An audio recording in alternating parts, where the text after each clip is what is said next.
বলবো কি এমন কাজ করলে তার ধন দৌলতের পরিমাণটা কমে যাবে।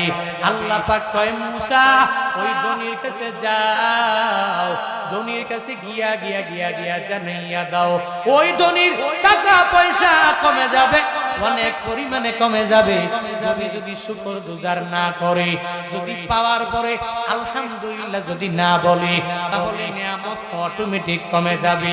তুমি ধনীর কাছে যাও আর তাকে গিয়া জানাইয়া দাও ও যদি ঠিকমতো যাকাত না দেয় তাহলে তার টাকা পয়সা অটোমেটিক কমে যাবে।